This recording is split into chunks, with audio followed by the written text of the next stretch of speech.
Hello, I'm Tony from Ding and welcome to Thinking Tools, where we look at tools for creating awesome learning designs. This episode is about behaviourism and the idea that the physical environment has an effect on learning. In the late 19th century, a Russian psychologist named Ivan Pavlov worked out that he could cause dogs to salivate by ringing a bell. He did this by conditioning them. First he gave them some food which caused them to salivate, and then he rang a bell when he gave them food, so that the dogs made a connection between the bell ringing and the food appearing. And then after a while, when Pavlov rang the bell, the dogs would salivate regardless of whether the food appeared or not, and this became known as classical conditioning. Then in the mid-20th century, another psychologist called B.F. Skinner discovered that he could influence behaviour using the environment. When a rat in a box pressed a lever and discovered that food or water would appear, it learned how to press the lever more regularly, and Skinner called this positive reinforcement.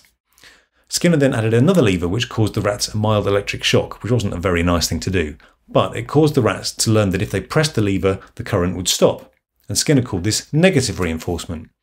So, what does all this have to do with learning design? Well, although behaviourism is often perceived as too old and a bit too simplistic for 21st century learning, it can actually teach us a lot. And the key thing to remember is this: environment conditions behaviour. Once we acknowledge the impact of place and environment on learning, we can harness it to help our learners learn more effectively. If you think of nurseries and kindergartens, they understand this principle really well, and they use it by making a space feel welcoming and creative. They put pictures made by the children up on the walls, and they create a sense of ownership.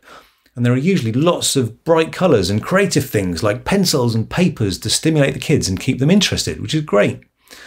But then, as we move up into schools and universities and organisations, learning environments often get progressively worse and worse. And we often make people face the front in rows, or we put them in empty rooms that have got no character or interesting features to inspire them. Then we wonder why they don't bother to turn up. I mean, why would you? If you can't see yourself in the space and if you've got no ability to influence it or make it more comfortable and more appealing, why would you turn up?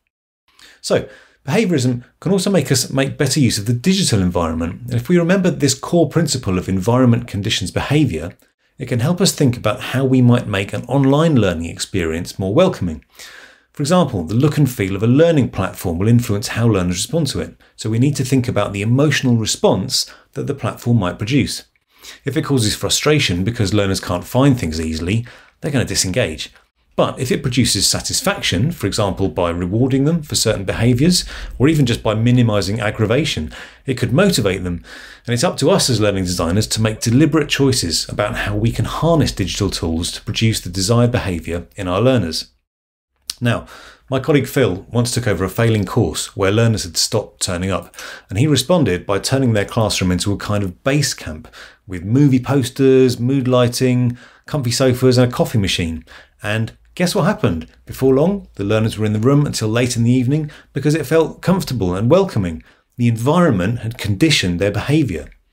And the same principle applies when you visit your favourite coffee shop or restaurant. Think about how the environment is working hard to enhance your experience, such as through soft lighting or quiet background music or comfortable seats, for example. So how can learning designers use behaviourism? Well, the key thing to remember is this principle that environment conditions behaviour.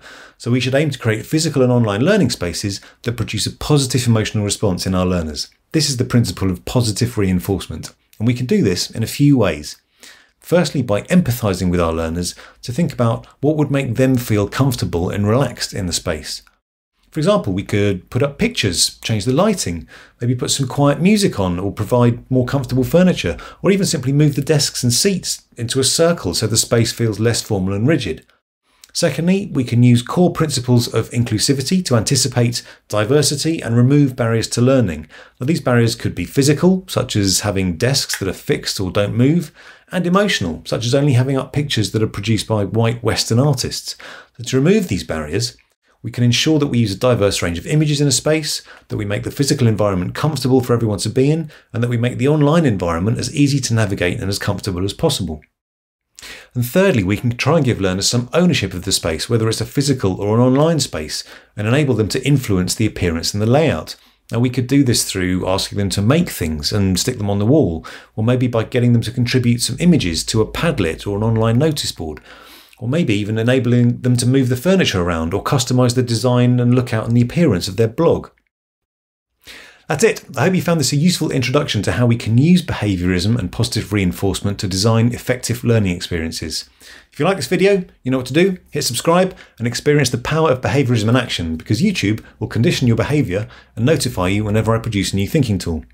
So join me next time and get some more thinking tools in your learning design toolbox.